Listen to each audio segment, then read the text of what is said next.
না চাওক প্ৰথম কথা হৈছে যে পৃথিৱীৰ ক'তো এনেকুৱা ধৰণৰ ঘটনা সংঘটিত হোৱা বুলি কোনো মানুহে ক'ব নোৱাৰিব যে যি এগৰাকী মহিলা তেখেতৰ পিতৃ তেখেতৰ ককা দেউতা তেখেতৰ আজু ককা বা সেই পৰিয়ালৰ গোটেই মানুহখিনি ভাৰতীয় নাগৰিক মাজৰ পৰা এজন মহিলা এজন সদস্য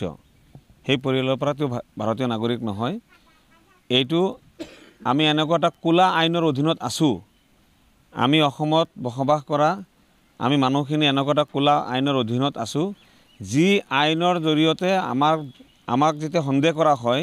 সংখ্যালঘু মানুহখিনি যেতিয়া সন্দেহ কৰা হয় যে বিদেশী বুলি তেতিয়া সেই আইনৰ প্ৰভিজনেদি যেতিয়া মানুহে প্ৰমাণ কৰিব যায় তেতিয়া নথিপত্ৰ থকা সামান্যতম ভুল নামৰ কিবা ইফাল সিফাল বয়সৰ কিবা অকমান ইফাল সিফাল তাৰতম্য ইত্যাদি ইত্যাদি সৰু সুৰা ভুলৰ কাৰণে হঠাৎ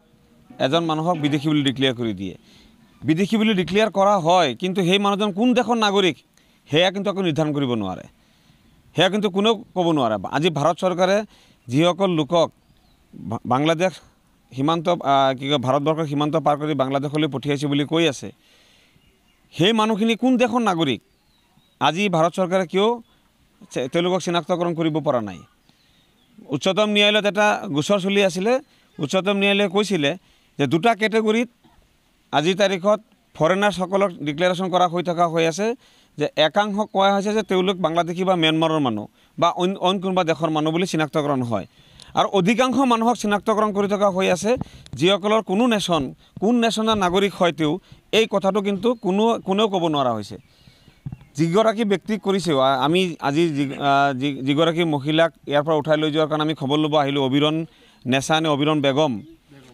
অবিৰণ বেগমৰ ঘৰত আমি আহিছোঁ অবিৰণ নেছাৰ ঘৰত আমি আহিছোঁ তেওঁক উঠাই লৈ গুচি গৈছে তেওঁ বিদেশী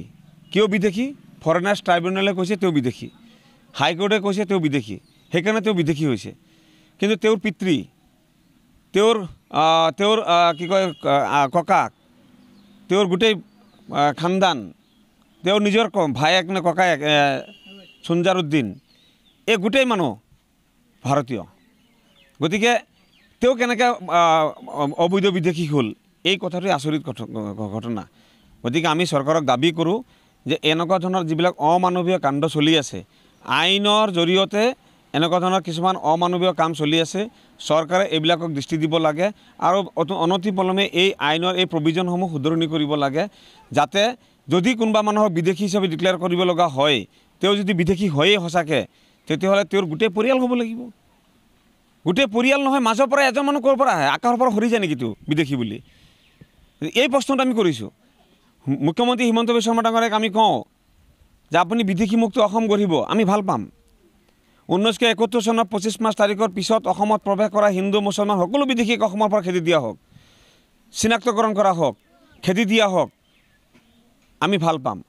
কিন্তু সেই এজন মানুহ মাত্ৰ বিদেশী হয় আজি খাইৰুল ইছলাম বুলি যিজন শিক্ষকক মৰিগাঁৱৰ শিক্ষকক চিনাক্তকৰণ কৰি তেওঁক আজি ন'মেন্স লেণ্ডত পঠিয়াই দিছে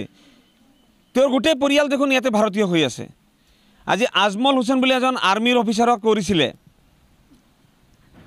সানাউল্লাহ কৰিছিলে বিদেশী হিচাপে ডিক্লেয়াৰ কৰিছিলে আমাৰ প্ৰশ্ন হৈছে এইটো যে বাকী যে সানাউল্লাহৰ ভায়েক ককায়েক সানাউল্লাহৰ গোটেই পৰিয়াল ককাক সানাউল্লাহৰ দেউতাক গোটেই মানুহ যে আজি ভাৰতীয় আজি কোনোবাই ক'ব যে কাগজ বনাইছে চৰকাৰে কি কৰি আছে চৰকাৰে কি ঘোঁৰাৰ ঘাঁহ কাটে নেকি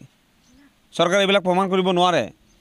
গতিকে মানুহৰ জীৱনক লৈ খেলা কৰিব নাপায় এতিয়া যিখিনি মানুহক বহিষ্কাৰ কৰিছে বুলি কৈ আছে আমি ছ'চিয়েল মিডিয়াত দেখা পোৱা মতে গোটেই মানুহখিনি ন'মেন্স লেণ্ডত আছে না বাংলাদেশ চৰকাৰে লৈ আছে না ইণ্ডিয়া চৰকাৰে তেওঁলোকক আকৌ ঘূৰাই লৈ আছে গতিকে এই মানুহখিনিৰ লগত যিটো অমানৱীয় এটা পৰিৱেশৰ সূচনা কৰিছে মানুহবিলাকে এতিয়া মুকলি আকাশৰ তলত আছে মানুহবিলাকে এতিয়া নাখায় নবৈ লঘোণে পথাৰত ধাননি পথাৰত তেওঁলোকে বহি আছে কিমান দিন থাকিব গতিকে আমি চৰকাৰক আমি দাবী কৰোঁ যে কোনো পৰ্যায়ে এনেকুৱা ধৰণৰ অমানৱীয় কাণ্ড কৰিব নালাগে এই মানুহবিলাক সঁচাকৈ বিদেশী হয় নে নহয় চৰকাৰে পুনৰ বিবেচনা কৰক চৰকাৰে আকৌ নতুন এজেঞ্চি দিয়ক যি এজেঞ্চিৰ জৰিয়তে অবিৰণ নেছা খাইৰুল ইছলাম মানিকজান নেছা যিসকলক ইতিমধ্যে বহিষ্কাৰ কৰা হৈছে বা যিসকলক বহিষ্কাৰ কৰিবৰ কাৰণে চৰকাৰে পুলিচ লগাই ঘৰে ঘৰে তালাচী চলাই আছে সেইসকল লোকক লোক সঁচা সঁচিকৈ বাংলাদেশী হয়নে নহয়, সঁচা সঁচিকৈ বিদেশী হয়নে নহয়, এই কথাখিনি পুনৰাই তেওঁলোকে বিবেচনা কৰিব লাগে। নিৰপেক্ষ এজেঞ্চি লগাব লাগে। আৰু আমি চৰকাৰক কওঁ যে পৰিয়ালৰ এজন মানুহ কোনোদিনো বিদেশী হ'ব নোৱাৰে। সব মানুহ যেতিয়া ইণ্ডিয়ান হয়, এজন মানুহ কেনেকৈ হ'ব? গতিকে এই কথাখিনি আপোনালোকৰ জৰিয়তে আমি চৰকাৰলৈ উপস্থাপন কৰিছোঁ। আৰু সকলো ৰাইজক আমি আহ্বান কৰোঁ যে আহক আমি মিলিজুলি আমাৰ অসমীয়া সমাজখন আমি গঢ়োঁ, বিদেশীমুক্ত সমাজ গঢ়োঁ। আৰু বিদেশীমুক্ত সমাজ গঢ়িব যাওঁতে যাতে কোনো এজন স্বদেশী ভাৰতীয় নাগৰিকৰ লগত অত্যাচাৰ কৰিব নোৱাৰে, আৰক্ষী অত্যাচাৰ কৰিব নোৱাৰে, চৰকাৰে স্বেচ্ছাচাৰীমূলকভাৱে আমাৰ কোনো মানুহক উঠাই লৈ যাব নোৱাৰে। তাৰ কাৰণে আহক আমি সকলোৱে মাৰ বান্ধি থিয় হওঁ। আমি দল মত নিৰ্বিশেষে সকলো ৰাইজ একেলগে হৈ একত্ৰিত হৈ আমি চৰকাৰৰ বিৰুদ্ধে, চৰকাৰৰ এনেকুৱা অমানৱীয় কাণ্ড কাৰখানাৰ বিৰুদ্ধে আমি একত্ৰিত হৈ আমি আন্দোলন খাৰা কৰিব লাগিব। সকলো ৰাইজকে আমি আগবাঢ়ি আহিবৰ কাৰণে অনুৰোধ জনাইছোঁ।